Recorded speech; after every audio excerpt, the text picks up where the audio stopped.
Yo, what is going on, Dragon Ballers? Welcome back to another deck profile. Today we are here with Marcus, who got second place at the San Diego Regional, playing a super unique deck. This is pretty insane. Marcus, how you doing today, man? I'm doing good, Joey. What's up, guys? Awesome, dude. Coming off of a huge, awesome thing at the San Diego Regional, you played SSG Goku. So many people just call this worst Soul Striker. I even made a video back when it was revealed calling it essentially a worse Soul Striker, but I mean, you and the guys, we found a way to like abuse this leader's strengths for this type of deck. So why don't you tell the players why this leader over Soul Striker? Hold up. So you're one of these people that said this is a worse Soul Striker leader? When it was first revealed, yes, Wow, I dude. did, Okay, I know. just cut the video right now. We're done. No, But you showed me the truth. Alright, I heard that when I was playing this deck so many times from so many different people. Even Juha posted today that I got second with a meme deck, and that's what it looks like. It looks like this fun deck, but it's actually not that bad.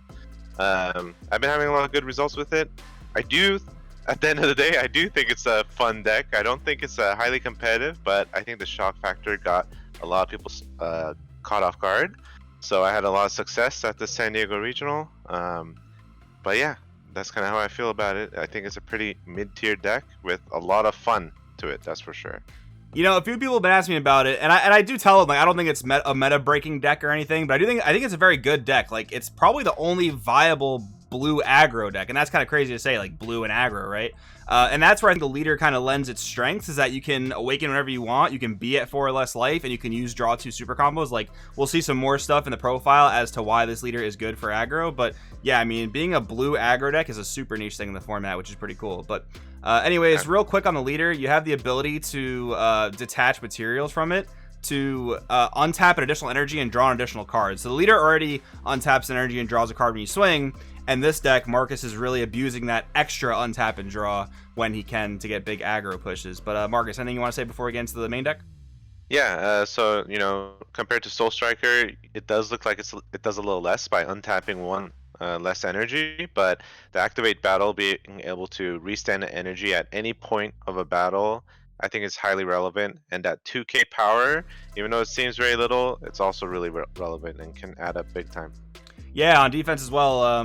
You'll use the 3 materials to untap 1, draw 1 on offense most likely, but on defense you have 2 more materials to basically just block 15k attacks for free. So it is a lot of value built into the leader, and you're awakening average on turn 3, so you're making up for a lot of the cards you would have seen as Soul Striker. And your hands actually get massive once you awaken. But anyways, let's get into the main deck here. So this first card is pretty much the heart and soul of the deck, right? SS3 Vegeta. This is one of the cards that leads mainly to your aggro, right? 100%. It's the bread and butter of this deck. It runs the whole deck at its core. Pretty much the engine card. Yeah, essentially Blue's version of like Trunks Unison. Only 2 God Sealing. So I know all of us were like real back and forth on this, whether we cut it, whether we play 4. I know you, Marcel, some of the guys are saying like it just feels really ineffective, this format. There's so much deflect. How did you end up feeling about it at 2? I think 2 is just the right amount. Honestly, sometimes I wanted 3 against the yellow matchups that spam repost all the time. But we only play the Gogeta Unison, don't have the luxury of having a lot of markers, so it doesn't come up that often. I think 2 is just the right amount. For sure. Also, guys, keep in mind too that our leader on the Unawakened side requires sands to be discarded, so you could play more if you think you want to discard them, but this is the type of card you probably don't want to discard, especially depending on matchup. So this might be a card you hold in hand if you need it for later in the game. But anyways, for Bean, of course, I mean, blue aggro Bean is so broken. Like, there's so much dual attack in this deck that Bean is just extra broken. 3-dimension magic, you guys are going to see later on this deck. I'm going to call it the king of combo power. Like, there is so much combo power, but we'll see that in a bit. 2 fates, aggro, finishing it off. I'm kind of just breezing through the simple stuff. 2 further instruction Champa, Vegeta Discipline Warrior. Yeah, so 4 draw 2 super combos. This is the biggest draw to this leader if you really want to play blue aggro. Like, I actually took a lot of this shell and put it in a Soul Striker deck, but it wasn't able to be as aggressive because you couldn't take your life as consistently, and you couldn't play this super combo. For, I guess, those of you guys wondering if Soul Striker could do this better. I had the same idea. It didn't really work out like that. And then 2 Beerus, Realm of the Gods, just for defenses. I'm actually curious, Marcus. So we talked about this versus another card we'll see in a bit, but was 2 the right number? Did you ever wish you had more? No, 2 was perfect. offensively and defensively, just kind of being clutch. Yep, 100%. I love that too. Nice. Okay, for UI Kamehameha. So I guess you got to see the rest of the deck to really know how effective this card is. We will see that in a minute, but I know, Marcus, again, you were at 2 of this, you were at 3 of this, you were at 4 of this. Did 4 end up being the right number? I think 4 was slightly too much just because it doesn't work with unisons well. Yeah. So I found myself throughout the day having a lot of times where I could swing with unison for game and I just have UI Kamehameha in my hand and it's kind of like a dead card. So there was literally a game where I played it just so I could draw an extra card. I didn't even use the power. So I think 3 might have been the right number for this card. Yeah, that makes a lot of sense too, and that was one of your unfortunate things on the stream match, where like your heart and soul of the deck's the unison, and we do have actually some pretty beefy ways to like abuse our leader in this deck, but yeah, maybe 3 is the right number just for that reason that you mentioned. 4 Unbreakable. Okay, so I am super stoked to see Unbreakable come back in a playable, way, because they got a foil reprint. It looks absolutely incredible. But yeah, the king of combo power. This deck just has so much excess energy, so much combo power with 2 Beerus, 4 UI Kamehameha, possibly 3 if you were to make that change, and then 4 Unbreakable. So Marcus, why don't you explain why Unbreakable is so important in this deck? Oh, the combo power is everything. You have so much access to energy with your Senzu Beans, your leader effect, and it's also Saiyan. So you get to pitch it for your leader on the front side if you need to fuel your drop. A lot of times you could use it on defense turn 1, so you use it as a turn 1 play to block an attack, pitch a Saiyan with your leader, and then use your leader effect to take a life. So it's like you're still taking damage as well. Very versatile card, but these 3 cards that we just saw, Realm of Gods, UI Kamehameha, and Unbreakable, give you so much combo power that you almost feel like you could never die in battle. Yep. In fact, one of my games, my opponent combo to 155k with only me having, I think, 2 energy up, and I comboed out to 160k. It was really cool. Yeah, this deck has absurd amounts of combo power. Like in testing, I never felt like I could push for game on him, and he's an aggro deck, so like he's always pushing for game on me. It was absolutely crazy. I'll let you guys in on a little secret. We tried a skillless version of this deck, and just imagine replacing Unbreakable with Goku Nimbus Master. Same idea. You can combo it turn 1. You could pitch it with your leader. So cards like Nimbus Master, cards like Unbreakable that in other decks would feel clunky, this leader uses them so well because if they ever are clunky, you just pitch them and draw. So maybe I'll bring that skillless version to the channel one day. But anyways. 3 Vegeta the Interceptor. Okay, so kind of like Gogeta Light, but it does remove 2 battle cards and like gets them like to the bottom of your opponent's deck, so that's really good, but just a little bit more vulnerable than Gogeta. Koos, was 3 the right number? Yeah, 3 was perfect. Ideally on turn 3 you want to play either the Gogeta or this Vegeta, one or the other, so you want to make sure you see at least 1 copy. Sometimes Vegeta is more relevant, but most of the time the Unison is a better choice. Yeah, if your opponent has a board you got to deal with, you don't really want to put it back into their hand. Vegeta's awesome. Okay, Bardock Spirit Resonance. This is a card that I think I kind of put Koos onto, and this card just ended up being insane into the deck. Why don't you talk about this card and how it functions? Yeah, I love this card. I think 4 was a good number. Easy pitch with the front side of the leader.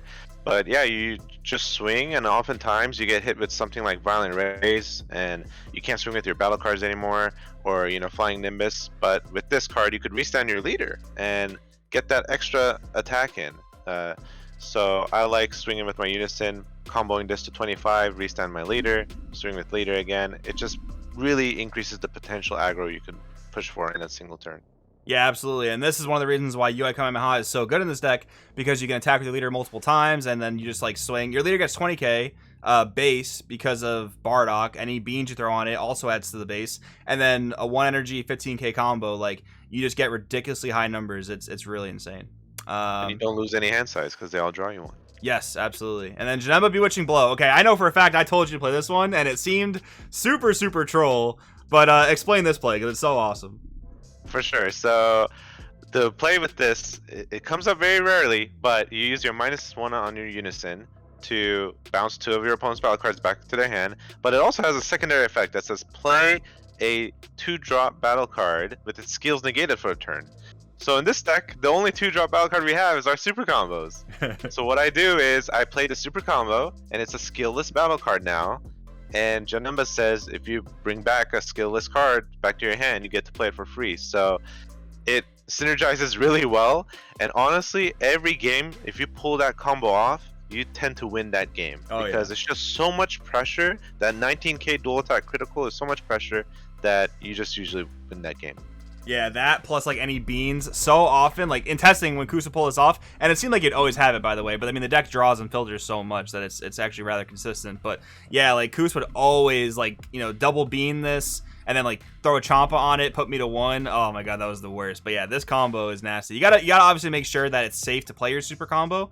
So like it can be tough against red because they have counterplays that can kill it on play, but against yellow, against blue, like these types of colors don't really have anything to interrupt this. So it's really, really strong.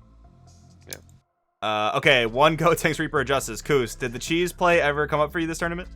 Sadly, no. Oh, it did not. The whole point of me playing this deck was to be cheesy throughout the whole day, right? I really want to have fun going into this tournament. I told myself, I'm pretty sure someone's going to fall for this combo and dump all in while my Gogeta Unison is up. And I'm going to activate Battle, play this guy in rest mode, and not take the damage, but nobody fell for it. I was very sad. Man, so you think you'd keep it at 1 just for the cheese factor, or? I think I would take it out. Yeah. Yeah. Fair enough. 1 Baby Hatch, of course. Funny enough, we actually tried Panacea on this deck, and it was very good because, you know, it's another free attacker that you can play at any point in the game. But for some bad matchups, for some aggro matchups, we decided we needed the Baby Hatch. Go to the Interceptor. This is your special thing to the deck, and actually I didn't realize you cut it to 3. So talk us through this card. I love this card. It's a turn 1 play that the deck lacks, and you swing with it. You could take a life, and at the end of the turn, it restands. So when your opponent swings, they have to swing back at your leaders. They don't have a target to swing into. And the reason why we want these 1-drops that take a life on attack is because we'll talk a little bit at the end too. This deck has some glaring weaknesses that once it's figured out, it's very easy to beat. And one of those is being stopping the damage early. So when you swing with leader, they block the damage, but you play this on top, swing for more damage. You gotta deal damage early, and that's what these 1-drops help you with. Yeah, you are really playing an aggro deck in every sense of the word, for sure. 3 Borgos. Okay, this is a weird one because we're not playing this card as a blue silver bullet. Like, it's cool if it comes up, but like, explain why we're playing this card. Yeah, it's great against blue because of the magic, but mainly because Trunks Vegeta, that yellow deck, is so good against this deck that we want to play these 1-drops that trigger their Trunks card that rest mode something. So this is more of a bait card. You play it to trigger some effects that might be on the board. It's a barrier card, so sometimes you could swing with it for a game. We have infinite combo power, and it's a barrier card, so it's safe. But yeah, that's kind of how I feel about it. Or at the end of the day, it's still a turn 1 play. Nothing wrong with that. Yeah, another Sand you can pitch as well, so it serves multiple purposes in the deck, like Kus said. 2 Goku Calamity Challenger. So I was big on this card. You ended up cutting it down to 2. Other people said, like, you know, to cut it all together. How did you end up feeling about it at the end of the tournament? I liked it a lot. Honestly, I think maybe 3 would have been a better number. You know, sometimes you need to bait out that Trunks card, that rest mode stuff, or bait out a Poutine. So I want to have these 1 energy plays that come in, draw me a card, and just get something out of the way. Yeah, super good. I mean, I think in blue aggro, I think 1-drop 15k that draws a card, I don't think you can go wrong, to be honest. 1 Tapion. So you added this last minute. Why and how did it do for you? Just want some more aggro potential. 1 energy double striker. It came up a couple times. I liked it a lot. I think 1 is still the perfect number because it's not a Saiyan. Yeah, that makes sense a lot. Yeah, not being a Saiyan is a pretty big downside of playing in this deck. And also, for you guys watching, you can use all the markers on your Gogeta as like resources to keep extending your aggression, which is so insane. Like with Bardock Spirit Resonance, and then like, you know, playing Tapion, you can use all 3 markers on your Unison, and then you're continuing your attack. You don't really care that your Gogeta died. Your opponent's probably going to put pressure onto your Gogeta anyway the next turn, so you might as well just use it to put out more attacks. That's the strategy that we kind of saw was pretty good. 1 Koitsukai main and 1 BMS main. So again, last minute changes I know you made. Why did you want to include these in the main board? Just against some bad matchups, like Koitsukai I felt was overall really good against a variety of decks, U7 or any yellow decks. And Dark Power Mass Saiyan I thought would be good against that Trunks Vegeta deck, but in hindsight, it's not that great because I could play the Trunks Unison and kill BMS.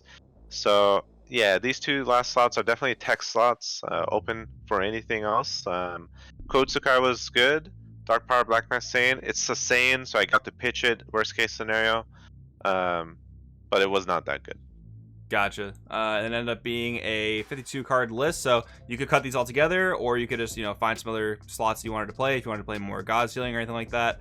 But let's move on to the sideboard, because we really wanted the sideboard to be like firm for this deck, because we knew we had some matchups we had to fix, and two of those right off the rip were Dirty Burst and Boo Unison. So I know that you wanted these, for example, against like U7 Goku, but were there other matchups where these were effective in? Yeah, I think there was one matchup against Blue matchup where I know the game's gonna go long. Blue Unison was nice because it's still a draw one and keeps my hand size up, so I like that. But yeah, both Dirty Burst and Boo are mainly against the U7 deck. Gotcha. And then we have 2 copies of Vegeta. So I know you were big on this card because it does what you said earlier that you need to do, which is apply early damage. So what kind of matchups were you bringing this in against? Anything that was defensive blue decks, Sin Shenron, U7 Goku as well, if they're playing it defensive. Just, yeah, really want to deal that 2 damage right away. With this deck, you really want to keep your opponent at 5 life by turn 3. That's what you want to get to, or else it's really tough to bring them down from there. Yep. And then 1 release ball. This card, I mean, we had it in the main at the beginning, but we decided to sideboard it just because it's not good in every matchup, but so good against decks like that play Repose, that play Oceanus. This is essentially your version of like Vegeta Resolve Renewed. It's so good. And again, like this compared to Soul Striker, our leader can be at 4 life whenever we want, so this is always live and gets us an energy back. It's so good. Definitely curious about the Absolute Confidence. Why don't you explain this one? Once again, I want it to be cheesy this whole tournament, and cheese wins out. Unfortunately, it didn't come up. I thought against maybe like King Piccolo, if they swing in with a 3-drop for game, they wouldn't expect it and dump their hand in, and I just, Absolute Confidence, bounce their battle card back to their hand. So I really was going for some cheesy plays, but based off my matchups, I didn't see a deck that this would work in, and so I never decided in. Gotcha. 2 Koizukai, of course, for when you need it. 2 BMS, pretty much same thing. Heroic Prospect. So I know this was like a Marcel tech, and he kind of convinced you to play it. How did it end up doing for you? I did side it in a couple games. I think against Xeno Trunks I played, where they're gonna play with thwartings and stuff. I sided in against them, just for some extra defense. But overall, yeah, it was an okay card.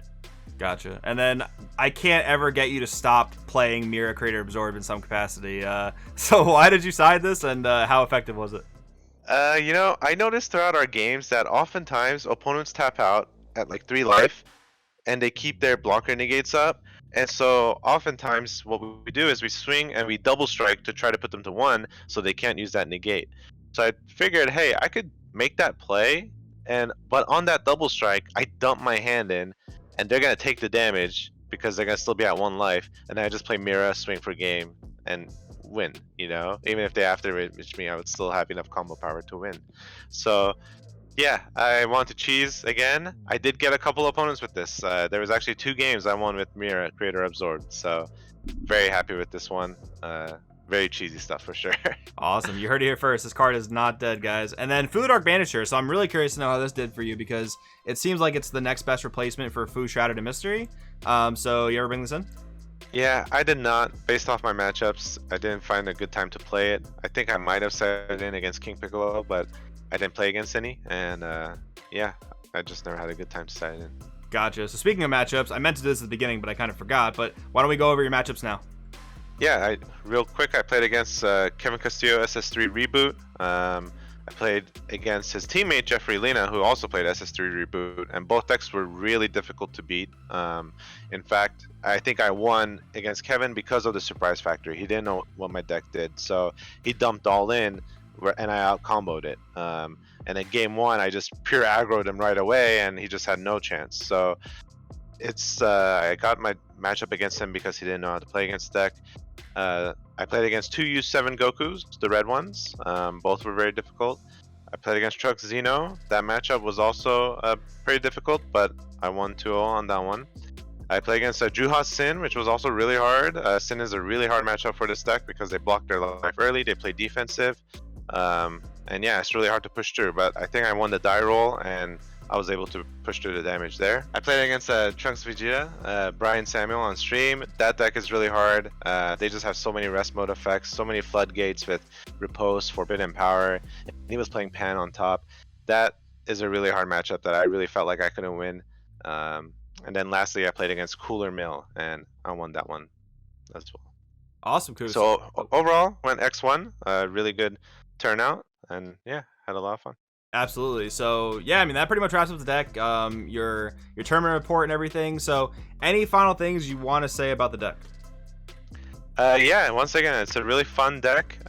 There's so many lines of plays you could do with it, which is why I love it. It's not, your cookie cutter play this on curve type of deck, but instead, based on the hand you're dealt, you could do a bunch of crazy stuff. It's not very orthodox DBS. It's kind of weird because oftentimes you're over comboing while people are at like 4 life and they're like, yeah, I'll take 1 damage, why not? But because you have so much combo power, that's okay. So if you want to have a fun time at locals, definitely play this deck. I do think the leader itself is really good, and it's being it's like Slept waiting on? to be cracked. Yeah, it's like waiting to be cracked on. I think there's still a piece to this puzzle that we're missing, so hopefully we could find it. Awesome. Any shout outs you want to throw out there? Yeah, shout outs to Core TCG first off, handling that event. That was really cool. It was nice seeing all the guys out there, Brian Samuel, Juha, all those people. Really fun event. Shout out to Mystic TCG, our sponsor. Shout out to Deck Planet, who's been killing it lately. I love using their website as well. Yeah, hopefully we get more events. I'll probably be at Gen Con, so I'll see you guys there. Awesome. Shout out to the team as well, and we'll see you guys in the next one.